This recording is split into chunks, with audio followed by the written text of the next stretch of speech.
Vous êtes bien sûr dans Regard croisé. C'est un plaisir de vous retrouver, vous, nos chers téléspectateurs de New Info 1. Un plaisir d'avoir également sur ce plateau deux invités pour évoquer les sujets. D'abord, j'ai Louis Kamako. Louis, bonsoir et bienvenue dans Regard croisé. Bonsoir Helmut et bonsoir à tous les téléspectateurs et téléspectatrices de la télévision du Monde Nouveau. Un plaisir de t'avoir. On a également Gabin Adiarou, Gabin, un habitué également de cette émission, pour le plaisir de nos chers téléspectateurs. Oui, bonsoir Helmut, bonsoir à Louis Kamako, bonsoir à toutes les téléspectatrices et à tous les téléspectateurs de la meilleure chaîne panafricaine New TV. Et voilà, les sujets de l'actualité nous intéressent dans cette émission. On va commencer avec les élections au Gabon. On va parler ensuite de la situation au Niger avant de terminer par celle du Mali. Et comme je l'ai dit tout à l'heure, on va commencer avec le Gabon, les élections en général. Est-ce que Gabon, j'ai envie de poser la question pour savoir, actuellement, les Gabonais sont dans l'attente des résultats pour ces élections générales. Il y avait les élections présidentielles, législatives et puis municipales. À l'heure où il y a une restriction autour de la connexion Internet, est-ce que vous vous attendez à une situation de tension au Gabon ou une situation paisible? Ah oui, bon, il y a déjà des tensions observées de part et d'autre au Gabon, même après le dépouillement, il y a eu quelques manifestations de la population qui avaient été dispersées et tout. Donc bon, pour moi, déjà que la population sait pour qui elle a voté, mais là, il y a une certaine situation, il y a un broglio autour de ces élections-là, parce que ce qui intéresse beaucoup plus, ce ne sont pas les élections municipales ou bien législatives, c'est plutôt la tête, l'élection présidentielle. Donc du coup, beaucoup de personnes se disent si pour une élection, on a coupé l'Internet et au même moment, on fait couvre-feu. Ça veut dire que bon, il y a une certaine situation qui prévaut au sein du pays et que bon, ceux-là qui détiennent les rênes du pays pour le moment veulent encore organiser des fraudes lors de ces élections-là. Il a déjà dit que bon, il sait très bien qu'il est sorti victorieux. Maintenant, c'est au camp d'en face d'essayer de tout faire pour le proclamer président de la République. Mais bon, quoi qu'on dise, est-ce que Ali Bongo il a organisé ces élections-là pour les perdre? Voilà la réelle question qu'il faut se poser aujourd'hui. Quand tu prends nos pays en Afrique, celui-là qui organise les élections s'en sort victorieux, hormis ce qui s'est passé avec Yaya Jammeh en Gambie la dernière fois. Et les élections avaient été faites avec quoi? Avec des billes. Mais ici, ici c'est très différent et tout était fait pour que bon, Ali Bongo brigue encore un autre mandat parce que je ne suis pas sûr qu'il a fait une autre constitution à sa taille. Et ensuite, il a une cour constitutionnelle qui est déjà acquis à sa personne. Donc pour moi, ça serait compliqué que les Gabonais entrevoient quelque chose, même si ils ont voté pour une personne que cette population-là même sait. Mais bon, les résultats peut-être vont donner tout autre. Et bon, espérons que la situation qui avait prévalu lors des élections passées avec Jean Ping, on ne vive pas les mêmes choses. Alors, depuis samedi, je parlais tout à l'heure de la coupure d'Internet, mais il y a également des médias français comme RFI ou encore France 24 qui ont été suspendus au Gabon. Et en plus de ça, il y a un couvre-feu qui est instauré au Gabon. Et tout cela avec en toile de fond voilà, les cris de l'opposition à la fraude. Alors, quelle lecture vous faites, vous, Louis Kamako, de cette situation actuelle post-électorale au Gabon? Non, mais la lecture, elle est simple et je pense qu'elle est objective parce que ça veut dire tout simplement que tout est fait prêt pour que un hold-up électoral soit fait. Parce que vous avez dit les conditions dans lesquelles se déroulent ces élections ne sont pas transparentes. Ce n'est pas une élection des élections qui se déroulent dans des conditions Sans opaques. observateur. Et donc sans observateurs internationaux, sans les médias officiels, avec la coupure de l'Internet, le couvre-feu qui a été décrété, les frontières sont fermées. Je pense que toutes les conditions sont réunies pour que ces élections-là soient fraudées d'avance. Donc c'est... Est-ce que bon, le couvre-feu est venu après que l'opposition ait crié à la fraude. Est-ce que ce n'est pas une manière de pouvoir éviter à ce que l'opposition puisse appeler à l'insurrection? Non, mais la fraude, je pense qu'elle est observée en amont et en aval. En amont, parce que je le disais tout à l'heure qu'il n'y a pas d'observateurs Oui. internationaux. L'Internet a été coupé à un moment donné et à côté de ça, on a observé des pépins techniques. C'est-à-dire que des gens ont du mal à accomplir leur devoir électoral. Vous vous rappelez par exemple, même le principal candidat, Albert Ondo Assa, avait mis 8 heures de temps pour pouvoir aller voter. Ça veut dire que c'est des conditions en réalité qui ne permettent pas d'avoir une élection crédible et transparente. Et quand vous avez et tout cela, quand vous avez plus de 306 000, plus de 306 000 électeurs, et que quelqu'un doit mettre plus de 8 heures de temps avant d'accéder au bureau de vote, ça pose problème. Ça veut dire que des gens sont sur la liste électorale, mais ne vont pas pouvoir ne vont pas pouvoir voter. À côté, il y a aussi le problème de carte d'électeur qui s'est posé. Certains électeurs n'ont pas jusqu'à cet instant pu avoir accès à leur carte d'électeur. Et vous savez que sans carte d'électeur, vous ne pouvez pas voter, bien évidemment. Et souvent, généralement, dans ce cas de figure, ce sont les militants de l'opposition qui sont pénalisés parce que tout est fait, c'est-à-dire que le gouvernement met tout en œuvre pour qu'au moins ces militants va avoir soit mis dans des conditions pour justement les plébisciter. Donc c'est pourquoi je dis que les conditions sont faites. C'est-à-dire que l'élection est fraudée en amont et en aval. Donc vous ne trouvez pas justifié parce que alors peut-être je te repose la question parce que l'opposant il s'est prononcé déjà après avoir voté alors que les résultats ne sont pas encore donnés et il dit qu'il est sûr d'avoir gagné et que le président Ali Bongo, qui est au pouvoir depuis 14 ans, devrait quitter la chaise présidentielle. Est-ce que ce n'est pas appelé à l'insurrection, à des tensions, alors que les résultats ne sont pas encore donnés? Non, mais... En même temps, vous évoquez tout à l'heure les conditions dans lesquelles le scrutin s'est tenu. Pourquoi avoir participé aux derniers instants après avoir constaté ces irrégularités? Non, mais juste parce que Albert, il a vu la manière dont il a mobilisé. Souvenez-vous que c'est à 6 jours de la fin de la campagne électorale qu'il s'est véritablement jeté dans la balance parce qu'il a été désigné in extremis par ses pairs de l'opposition. On l'appelle candidat unique de l'opposition. Et même malgré cela, vous avez vu la manière dont il a tellement mobilisé que en fait, ces chiffres-là, il se voit déjà à la tête du Gabon. Si vous voyez aujourd'hui les sondages le placent également très haut. Même si on nous dit que ce qui est dit là-bas, ce ne sont que des chiffres donnés par des activistes qui veulent faire propulser la violence au Gabon. Maintenant, ce qui peut peut-être pénaliser ce opposant-là, on l'a dit que c'est un bulletin unique.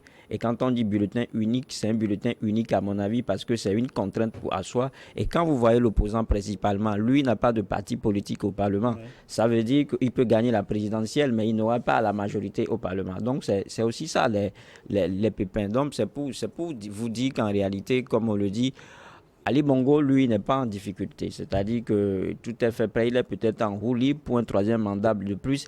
Et souvenez-vous qu'au Gabon, c'est une dynastie qui règne pendant plus de 55 ans. Et quand vous avez dans ce pays un parti politique qui a régné pendant plus de 2 décennies, plus de 2 générations, comprenez que les populations, arrivées à un moment donné, essaient de couper quand même le cordon ombilical. Donc, c'est pour cela que l'opposant Albert Ondo Assa, aujourd'hui, peut se prévaloir déjà gagnant de ces élections-là. Alors, Albert Ondo Assa, aujourd'hui, qui a été désigné tardivement, tu l'as dit tout à l'heure, derrière qui s'est rangé toute l'opposition, est-ce que cette décision tardive, qui a été décisive bien sûr, tardive, n'a pas influencé ou encore n'a pas affecté, j'allais dire, la campagne électorale de l'opposition pour pouvoir aujourd'hui prétendre à prendre la grande majorité des 850 000 électeurs gabonais? Non, vous savez, les Gabonais n'attendaient que ça.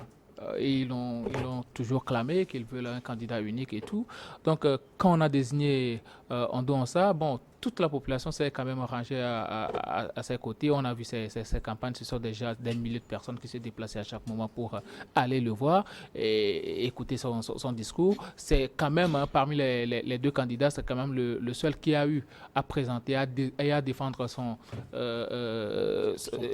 projet, alors que Ali Bongo a plutôt dit qu'il n'était pas disponible, hein, pour venir présenter, hein, son projet, son programme de gouvernement. Lui, il a présenté à chaque moment et avec toutes les chaînes possibles qui l'ont sollicité. Donc pour moi, même si c'est un enfant qui se présentait face à Ali Bongo, moi je suis sûr que cet enfant-là gagnerait dans les urnes. Maintenant, est-ce que cet enfant-là sera proclamé par la CENAP gagnante? C'est ça le problème, parce que vous savez, lui vient de le dire, quand nous sommes dans nos pays, il y a une dynastie, hein, qui règne, le père Bongo qui était là depuis 1967, et depuis lors le pouvoir n'a plus quitté les Bongo, ils sont toujours là. Du coup, je ne pense pas que les Gabonais sont si maudits ou bien sont si bêtes pour à chaque moment voter, hein, la même famille qui n'apporte pratiquement rien au développement de ce pays-là. Quand tu prends le Gabon, côté infrastructure, c'est un petit pays mais très riche. Oui. Côté infrastructure, ce n'est véritablement pas ça. Et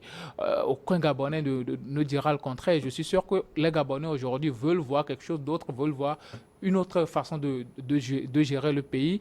Et Ali Bongo, même son état, ça en dit long. Je n'aime pas parler des personnes malades, mais il faut le voir, et le gars, il est souffrant, il est malade. Donc, je ne sais pas réellement ce qu'il est en train de chercher, de protéger encore, de préserver, en voulant participer encore à cette élection-là. Pour moi, les Gabonais ont déjà choisi leur camp. Maintenant, c'est à savoir si Albert Ondorsa sera proclamé, hein, président de la République, ce qui, ma foi, serait un miracle. Hein. Ce serait véritablement un miracle s'il est proclamé. Et s'il n'est pas proclamé, vous entrevoyez quoi? Ce sera toujours la même chose, hein, puisque Ali Bongo, dans nos pays, vous savez, ces régimes-là s'assoient sur quelque chose. La force armée et ensuite les puissances occidentales qui la soutiennent. Ouais. Donc, Ali Bongo, il a ces soutiens-là. Donc, on s'attend à un scénario, proclamation des résultats, contestation, violence électorale peut-être? Oui, ce sera toujours comme ça. Ce sera toujours comme ça. Et je suis sûr qu'Ali Bongo sera proclamé président de la République. Albert Ondorsa, n'ayant pas la force qu'il faut opposer à Ali Bongo, il va peut-être mettre des gens dans la rue. Il y aura des courses-poursuites, des arrestations et autres. Mais après, il n'y aura rien, parce que Jean Ping, avec tout son carnet d'adresses qu'on connaît, avait eu à vivre déjà cela.